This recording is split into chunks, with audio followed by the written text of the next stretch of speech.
Hello friends, आज चाहिँ हामी क्लास 11 फिजिक्सको क्यापेसिटर भन्ने च्याप्टरको प्यारालल कम्बिनेसन अफ क्यापेसिटर भन्ने कन्सेप्ट बुझ्न जाँदैछौँ। योभन्दा अघिल्लो भिडियोमा चाहिँ हामीले सिरिज कम्बिनेसन अफ क्यापेसिटर र बेसिक क्यापेसिटर भनेको के हो, क्यापेसिटेन्स भनेको के हो भन्ने कुरा हामीले अघिल्लो भिडियोमा बुझिसकेका छौँ।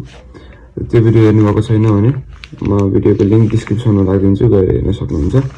ल, आज चाहिँ प्यारालल कम्बिनेसन अफ क्यापेसिटर सुरु गरौँ।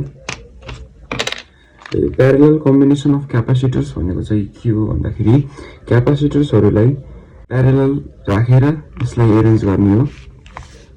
म यहाँ सिम्पल फिगर बनाइहाल्छु। सिम्पल फिगर बनाऊँ।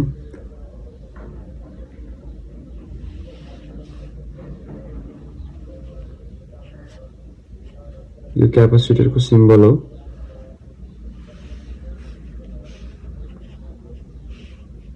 यहाँ हाम्रो ब्याट्री छ, potential difference V plus minus. यो हाम्रो अर्को क्यापेसिटर, यो माथि अर्को क्यापेसिटर। प्यारालल कम्बिनेसन भन्ने बित्तिकै के हुनु पर्यो, क्यापेसिटरहरू प्यारालल्ली बस्नु पर्यो। यो तीनवटा क्यापेसिटरहरू प्यारालल हुनु पर्यो। अब यसको हामीले सिम्पली नाम दिउँ। यसलाई C1 भनौँ, क्यापेसिटर 1, यसलाई C2 र C3 सिम्पली नाम दिउँ है। यो भयो। अब प्यारालल कम्बिनेसन अफ क्यापेसिटर्समा मेन बुझ्नुपर्ने कुरा के छ भन्दाखेरि यसमा जस्तै हामीले यसको क्यापेसिटर 1 को हामीले पोटेन्शियल डिफरेन्स V1 मानौँ, यसको पोटेन्शियल डिफरेन्स V2 मानौँ, यसको पोटेन्शियल डिफरेन्स V3 मानौँ। अनि यसमा यहाँबाट करेन्ट बग्छ, Q करेन्ट बग्छ हैन, यहाँदेखि करेन्ट बग्छ, सबै ठाउँ जान्छ करेन्ट। C1 क्यापेसिटरमा जाने करेन्टलाई हामीले लेट गरौँ Q1, C2 मा जानेलाई Q2 लेट गरौँ, अनि C3 मा जानेलाई Q3 लेट गरौँ हैन। यो प्यारालल कम्बिनेसन अफ क्यापेसिटरमा मेन बुझ्न पर्ने कुरा के छ भन्दाखेरि यसमा हरेक क्यापेसिटरमा जाने पोटेन्शियल डिफरेन्स भनेको यो हाम्रो मेन पोटेन्शियल डिफरेन्ससँग बराबर हुन्छ।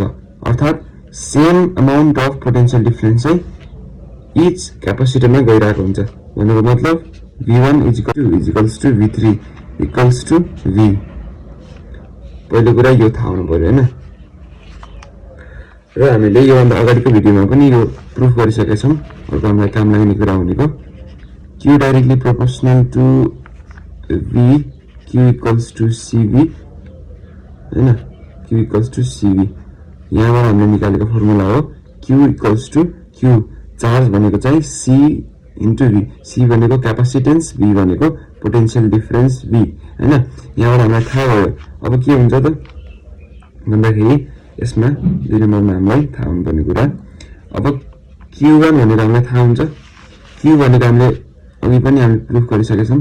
Q भनेको C into V, capacitance into potential difference हैन। अब हामीले Q1 भनेको के हो, क्यापेसिटेन्स 1 को यो क्यापेसिटर, यो फर्स्ट क्यापेसिटरको हो Q1 भनेको। भनेपछि C भनेको यसको कति हुन्छ, C भनेको यसको क्यापेसिटेन्स भनेको C1 हुन्छ हैन। C1 हुन्छ भनेपछि यसको क्यापेसिटेन्स C1 अनि यसको पोटेन्शियल डिफरेन्स भनेको V हुन्छ, किनभने V1 V2 र V3 भनेकै यो V हो, टोटल हो। भनेपछि यसको पोटेन्शियल डिफरेन्स V हुन्छ। त्यस्तै गरेर Q2 के हुन्छ त, Q2 भनेको C2V अनि Q3 भनेको C3V हैन। हामीलाई यो कुरा अर्को जान्न पर्ने कुरा यो भयो हैन। अब हामीलाई अर्को कुरा के थाहा हुनु पर्यो भन्दाखेरि हैन, प्यारालल कम्बिनेसन अफ क्यापेसिटर्समा अर्को जान्न पर्ने कुरा Q हैन। Q भनेको के हो त, चार्ज जुन चाहिँ हाम्रो यो सिस्टममा बगिरहेछ। यहाँबाट बग्ने Q चार्ज भनेको के हुन्छ, Q भनेको यो मेन चार्ज हो नि, टोटल चार्ज। टोटल चार्ज चाहिँ के हो भन्दाखेरि सम अफ हैन, sum of charge of each capacitor भनेको मतलब प्रत्येक क्यापेसिटरको चार्जको सम भनेको टोटल चार्ज हुन्छ। भनेको मतलब Q इक्वल्स टु के हुने भयो त, अब पहिलो क्यापेसिटरको Q1 प्लस दोस्रोको Q2 प्लस Q3 सबैलाई सम गर्दाखेरि आउनु पर्यो हाम्रो टोटल चार्ज भनेको Q आउनु पर्यो त्यही भएर Q equals to Q1 plus Q2 plus Q3 ल यति भयो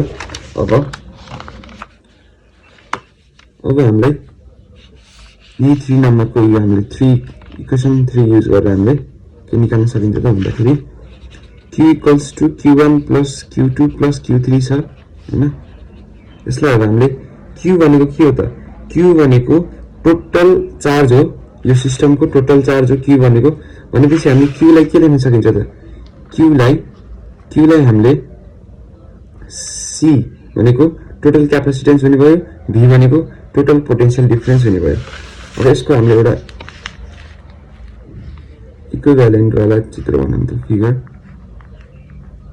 यो तीनवटा क्यापेसिटरको एउटा सिंगल क्यापेसिटर अनि तल चाहिँ हाम्रो voltage sorry potential difference V हैन यो भइहाल्यो यसलाई अब टोटल क्यापेसिटेन्सलाई केले जनाइन्छ भन्दाखेरि CEQ अथवा और CP मतलब प्यारलल कम्बिनेसन भन्न खोजेको P बाट प्यारलल हैन CP अब हामीले यहाँ केले Q को ठाउँमा के लेख्न पायो हामीले Q को ठाउँमा Q को फर्मुला के हो C * V अर्थात क्यापेसिटेन्स इन्टु पोटेन्शियल डिफरेन्स हो भनेपछि यो Q टोटलको हो त्यही भएर हामीले टोटलको लेख्न पर्दाखेरि C के हुन्छ CP यो टोटलको भयो इन्टु पोटेन्शियल डिफरेन्स भनेको त V नै हो हैन पुरै सिस्टम भरि V नै हुन्छ V1 भनेको पनि V नै हो V2 भनेको पनि V नै हो यहाँबाट थाहा भइहाल्यो अब इक्वल्स टु Q1 को ठाउँमा के हुने भयो Q1 को ठाउँमा C1 क्यापेसिटेन्स 1 पोटेन्शियल डिफरेन्स त V नै हुने भयो प्लस सेम भयो हैन यो हामीले यहाँबाट निकालिसकेका छौं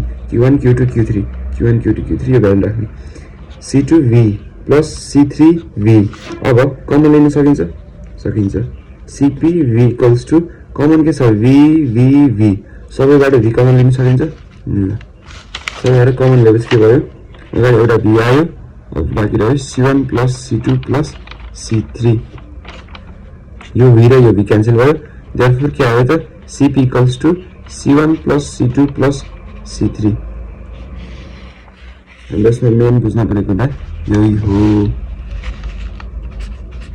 हामीले यो निकाल्यौं अब यसको मतलब के हो त भन्दाखेरि CP भनेको के हो हाम्रो टोटल क्यापेसिटेन्स हैन टोटल क्यापेसिटेन्स इक्वल्स टु हैन CP भनेको टोटल क्यापेसिटेन्स निकाल्ने कसरी रहेछ त अब सबै क्यापेसिटेन्सहरु इच क्यापेसिटेन्सहरुको सम C1 हैन C2 र C3 को सम गरेर के हुँदै रहेछ त CP भनेको टोटल क्यापेसिटेन्स निस्किदै रहेछ ल